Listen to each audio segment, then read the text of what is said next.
Uburundi burafise uburere bukingiwe gushika 14 butunganijwe hisunzwe itegeko ry'umukuru w'igihugu nimero 1/10 ryo kuwa 3 Rusama umwaka wa 2011 buri mu bice bikurikira: impongore kama, ishamba cimeza, monument naturel, uburere bukingiwe.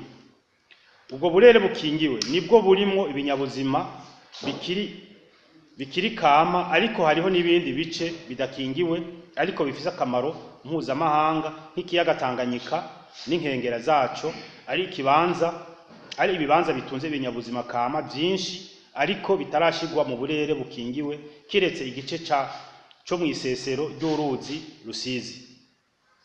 Uruhongore kama rwa Rusizi n'inkengera z'ikiyaga ca Tanganyika birimo ibinyabuzima byinshi twisunze rya tegeko twavuze hejuru mu ngingo yaryo ya 6 bikingiwe kubera bigeze kure kandi bishobora kuzimangana, hakaba harimo imvubu.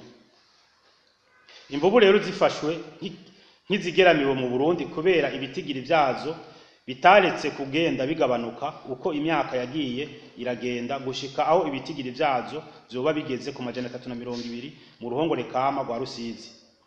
Birakwiye kandi ko tumenyesha ko burya bwoko bw'imvubu buri mu Burundi ari bumwe mu busigaye ku isi yose nzima. Imvubu ni igikoko kirangije ibindi imbere mu bigize uruhongore kama rwa Rusizi.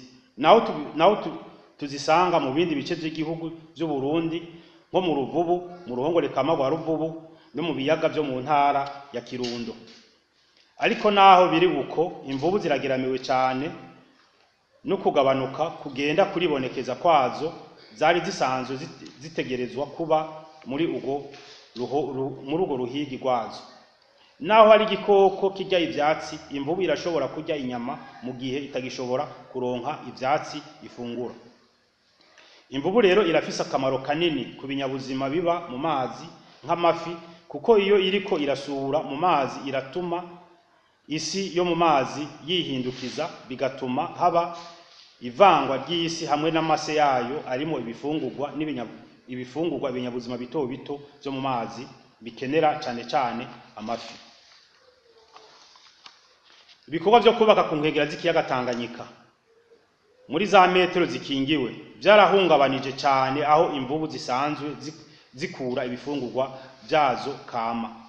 Ivyo bikorwa nivyo nkomoko y'amasanganya akunzwe kwibonekeza ku nkengera za Tanganyika kuva mu Gatumba kugeza Inyanzarake n'ahandi nko mu Cibitoke ku wa mbere uheze byashitse, naho abantu bagahakwa kuhaburira ubuzima. Kiretse ko imvubu ifise akamaro kanini ku binyabuzima byo mu mazi, ni igikoko gikwega ingenzi zigendera uruhongore kama rwa Rusizi, bigatuma igihugu kiharonkera amafaranga y'agaciro. Rero gukingira ni ngombwa kuko birashoboka ko umuntu abana n'ibidukikije atana kimwe cononeye ikindi. Kuva mu mwaka wa 2019 haramaze gupfa abantu bagera ku 9 mu ntara ya Rumonge, umwe wo muri komine Nyanzarake. Harakomeretse kandi abantu bashika 5 mu ntara ya Rumonge. Kuva muri uwo mwaka nyene haramaze gupfa imvubu zishika 7, 5 mu Kajaga, imwe Inyanzarake n'iyindi imwe ireze kwicirwa mu ntara ya Cibitoke. Kugenekezo ya 2 Ntwarante muri komine Busoni umutumba Sigu hari imvubu yavyariye ku nkengera z'ikiyaga Gweru, hama bene igihugu bahegereye baca bashaka kugurisha umwana w'iyo mvubu, aho twabimenye bariko barondera isoko. Aho twamenyesha ko ubworozi bw'imvubu butemewe n'amategeko agenga bidukikije mu Burundi. Tukanasaba abajejwe intwaro n'umutekano ko bofasha gukinga impanuka zishobora gushika bivanye n'iyo nyifato y'abo bene gihugu, cyane mu kubuza abantu begera aho iyo mvubu yavyariye. Abapfuye canke abakomeretse bagizwe n'abarovyi hamwe n'abene gihugu baja kurangurira imirimo yabo nko kuvoma amazi aho izo mvubu zisanzwe ziba canke zarajariye.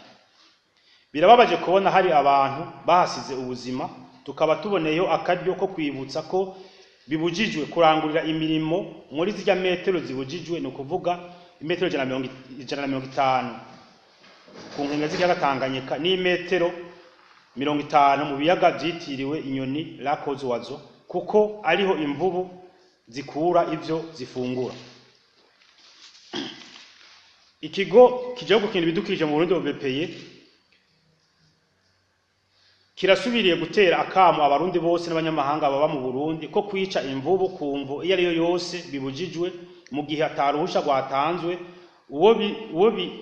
uwo birenze ko arahanwa hisunzwe ingingo ya 6 iri mu itegeko nimero 1/10 yo kwa 30 Rusama mu 2021 rigenga uburere bukingiwe bwo mu Burundi.